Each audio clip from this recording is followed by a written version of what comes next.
एकनाथ शिंदे साहेब यांच्या दारावर जावं त्याने. उद्धवजींच्या दारावर काय काम आहे?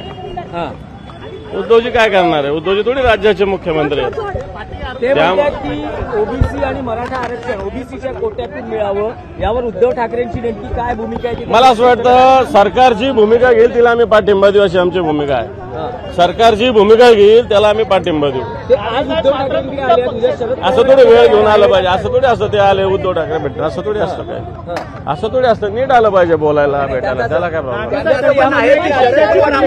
शरद पवार आम्हाला भेटले तसं उद्धव ठाकरेंनी भेटावं आणि भूमिका स्पष्ट करा. मला वाटतं हे लोक कोण आहेत? अंबादाजी, तुम्हाला काही राजकारण वाटतंय का? अरे रमेश केरे म्हणजे भाजपचा हे तो नेहमी विखे.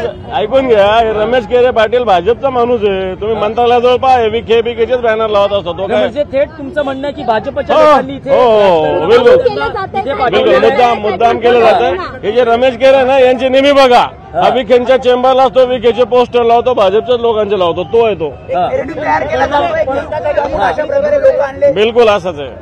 नाही, पण एक जो शरद पवारांनी 2 दिवसापूर्वी विधान केलं की मणिपूर सारखी परिस्थिती निर्माण होऊ नये, पण त्या दिशेने वाटचाल आहे. तर काय यात सगळा मराठा आरक्षणाचा विषय हा राजकारण म्हणून आता पुढच्या काळात हाताळला जातो? बिलकुल राजकारणच केलं जात आहे ना. माझं मत असं आहे की सरकारने भूमिका घ्यावी तिला आम्ही पाठिंबा देऊ असं आम्ही सांगितलेलंच आहे ना. सरकार उद्धवजी ठाकरे साहेब थोडी सरकारमध्ये आहेत, त्यामुळे ते भूमिका घेणार आहे. यांना ते थोडंसं असलं पाहिजे की त्यांनी जाऊन तिकडं विधान भवनात गेलं पाहिजे, वर्षावर गेलं पाहिजे, सागर बंगल्यावर गेलं पाहिजे. सरकारचे प्रतिनिधी असं म्हणतात की मराठा आरक्षण उद्धव ठाकरे मुख्यमंत्री असताना गेलं. असं काही खोटं बोलतात ते. मग आता करा म्हणा ना. मग आता सगळ्या भूमिका सातत्यानं स्पष्ट झालेल्या शिवसेनेच्या. वारंवार आमची भूमिका काय आम्ही वारंवार भूमिका स्पष्ट केलेली आहे. मराठा आरक्षणाचा ज्या विधिमंडळात ठरावाला एकमताने मंजूर केला, त्यामुळे आमची भूमिका काय लपून थोडी ठेवलेली, उघडी आहे, ओपन आहे. आम्हाला भेटले पाहिजे.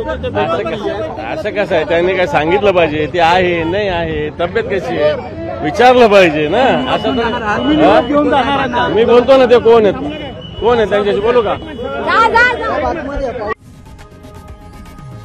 लोकशाही मराठी ऐका, पहा, जागरूक रहा.